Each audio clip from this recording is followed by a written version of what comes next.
Hola a todos, estamos de vuelta con Andy Phillips Ceballos, profesor politólogo por la Universidad Complutense de Madrid, de Perú. Él está en Perú ahora y hoy vamos a hablar de las elecciones y los procesos electorales en Perú. El 7 de junio se celebró elecciones no solo en Armenia, donde estoy yo, pero también en el Perú y hay mucho que hablar. Andy, gracias por estar otra vez. Hola, un saludo a todos. Micael, muchas gracias por la invitación. ¿Cómo estás? ¿Cómo están las cosas ahora en Perú con el proceso electoral o postelectoral? ¿Qué está pasando por ahí? Bien, estamos en una etapa final del conteo de votos. En este momento hay una ventaja de Keiko Fujimori de unos 500, 600 votos sobre Roberto Sánchez. Recordemos, Keiko Fujimori, hija del dictador Alberto Fujimori, que representa intereses más mercantilistas de la oligarquía, y Roberto Sánchez, que es asociado más a la izquierda, aunque él tiene una ideología más humanista, cristiana, de Juntos por el Perú, está a tan solo 500 votos, pero en disputa todavía existen eh, más de 100.000 votos, así que tenemos todavía, estamos en ciernes con los resultados oficiales. Oficialmente se va a declarar un presidente todavía en unas semanas, pero yo estimo que al final de esta semana tendremos un resultado más claro. Esta semana está siendo muy larga, pero la razón detrás de todo esto es que hay muchos, muchos votos, miles de actas de votación impugnadas, especialmente por Fuerza Popular, el partido de Keiko Fujimori, lo cual hay muchos votos de JP que se pueden contar todavía, ¿no? Entonces, esto es algo que retrasa el resultado o conocer el resultado electoral. Por votos impugnados, ¿qué quieres decir? Claro. Son los votos que los personeros reclutados por los partidos han observado, han anotado, han reportado con alguna irregularidad o incidente. No, por ejemplo, no haber marcado bien la cédula de votación, tener algún tipo de error material, etcétera, etcétera. Algún tipo de mal comportamiento de los miembros de mesa electoral, etcétera, etcétera. Así que eh, hay todavía muchos de estos votos en juego, están siendo evaluados por jurados electorales especiales, donde se reúnen una suerte de grupo de expertos de estos organismos electorales que van a decidir si las tachas impuestas o las impugnaciones impuestas son definitivas o si vuelven a pasar al conteo de votos. Y son miles de votos impugnados, dices, Sí, por, quedan en juego debido a miles, miles. Más o menos es un 2% de votos, que es 2%, más de es 100.000 bastante. votos. Sí, Y ahí en Perú es obligatorio votar.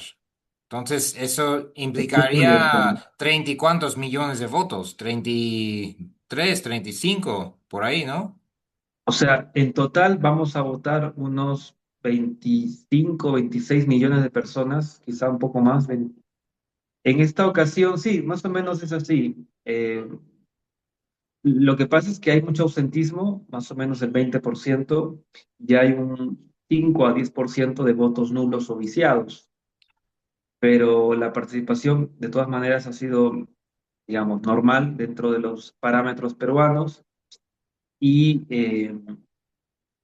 tenemos una situación, además de bastante presión, de bastante crítica, de mucha sensación de empate, de muy ajustado, y por tanto la elección se va a definir en estos jurados especiales. Son 500 votos la diferencia a día de hoy, más o menos, ¿sí? Entre los dos Sí, más o menos. candidatos. Sí, Ah, digo porque hubo elecciones en Armenia el mismo día que en Perú y aquí hubo irregularidades también, hubo reclutas, los que estaban haciendo servicio militar, quienes llegaron a los centros de votación cuando ya estaban cerrados o un par de minutos antes de cerrar y en algunos casos después de cerrar, y les hicieron votar. Son chicos de 18 años, 19 años, tampoco entienden mucho. Les dieron un poco de comida y eso, dijeron, bueno, voten por el partido gobernante y ya votaron así. Y también aquí en los centros de votación, cuando cambiaron el método, entras aquí, tienes un boleto, un papelito para cada partido, ¿no? Cada votante tiene un papelito para cada partido. Entonces aquí había 18 y eliges su número, lo metes en un sobre y luego lo metes en la urna, ¿no? La caja esa.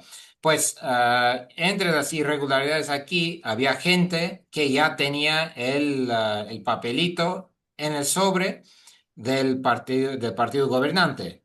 Entonces ya entraron los centros de votación con eso, ya listo, ya para meter. Y había otros también que acompañaron los del partido gobernante en los centros de votación que no tenían derecho a eso, pero entraron en los centros de votación vigilando quiénes votaban para quién y entraban en en las mesas donde votan, ¿no? La gente y les acompañaban, les marcaban, les decían, instruían cómo votar, dirigían a votar, y muchas otras cosas más. Hubo detenciones de la oposición el mismo día de votación, por lo cual aquí hay mucha polémica también y están intentando impugnar, por lo cual mañana se tiene que saber por cuánto se habrá ganado, porque los escaños de parlamento aquí van a cambiar mucho si recuentan. Hay un recuento ahora. Por lo cual parece que son situaciones diferentes, pero sociedades polarizadas, ¿verdad? Ahí en Perú está polarizada la sociedad. Bueno, no, o sea, no plenamente, ¿no? Primero, lamentar los hechos que señalas en Armenia, un país además, una nación histórica de la región, una nación reconocida en la historia universal como una nación antigua. Y aquí la votación ha tenido también irregularidades por parte de especialmente las personas, personeros, los llaman representantes del Partido de Fuerza Popular en los locales de votación, donde se han hecho pasar por personeros o representantes de Juntos por el Perú, donde incluso hay un caso que ha ido a tachar, malograr, estropear cédulas de votación de unos locales en Lima, donde presumiblemente iban a votar por JP, o que JP, perdón. JP es Juntos por el Perú, de Roberto Juntos por el Sánchez. Perú, JP. O también distintos registros audiovisuales sobre miembros de mesa que inducían al voto por fuerza popular. Esto está registrado, Ah, pero también es cierto que algunas irregularidades se han solventado, ¿no? Se han subsanado. Desde mi punto de vista, lo que ha existido y que es más peligroso todavía y más complejo que hablar de un fraude o, es que el primero, el Fuerza Popular de Fujimori lleva siendo la primera fuerza en el Congreso unos, unos 10 años, ¿de acuerdo? Y desde esa posición de poder han ido cambiando las leyes, el equilibrio de poderes y también han ido cooptando instituciones que formalmente son organismos constitucionalmente autónomos, como por ejemplo la máxima entidad reguladora de la Constitución y del orden jurídico nacional, que es el Tribunal Constitucional, por ejemplo, la Junta Nacional de Justicia, que es, entre otras cosas, el órgano que designa y de alguna manera fiscaliza a los jueces, y también la Defensoría del Pueblo, que es un órgano que creo que en inglés lo llaman ombudsman o algo así, la Defensoría del Ombudsman, Pueblo, sí, sí, sí, sí. El ombudsman, ¿no? defensor de derechos humanos, ¿no? Exacto, la Defensoría de Derechos Humanos también ha sido capturada y el mecanismo es muy sencillo. Especialmente captan a personas que tienen algún tipo de deuda con la justicia y la promueven y Ah, negocian de la siguiente manera. Tú estás en el poder por nosotros, y mientras estés en el poder y con nosotros y beneficiándonos, la justicia no te va a tocar.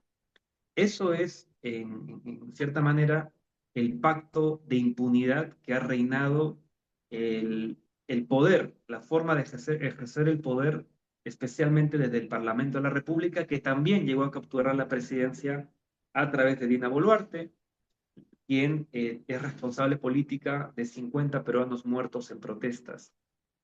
Entonces, para entender el mecanismo de captura del Estado en el Perú, tenemos que ir desde 2016 en adelante y ver cómo poco a poco se ha ido degradando la democracia, la institucionalidad en favor del crimen. Recordemos Es que decir, Fuerza perdón, Popular. es Sí, decir, perdón, o sea, esos órganos del Estado, los cimeros, digamos, fueron poco a poco llegando a ser controlados por alguna fuerza política, entonces, de manera sutilmente, es lo que entiendo. claro, la fuerza política que ha capturado es el Fujimorismo, Fuerza Popular, con ayuda de otros partidos.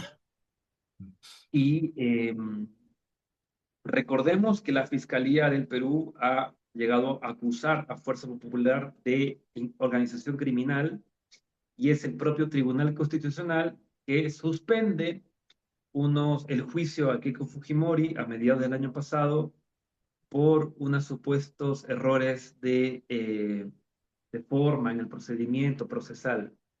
Bueno, en nuestros países, en América Latina, especialmente las fuerzas o los países andinos, centroamericanos, donde existe una fuerte presencia de organizaciones criminales, economías ilegales como el narcotráfico, la minería ilegal, la tal ilegal, incluso el tráfico de personas, entre otros, hemos visto una evolución preocupante y crecimiento importante de la influencia de estas organizaciones en la política.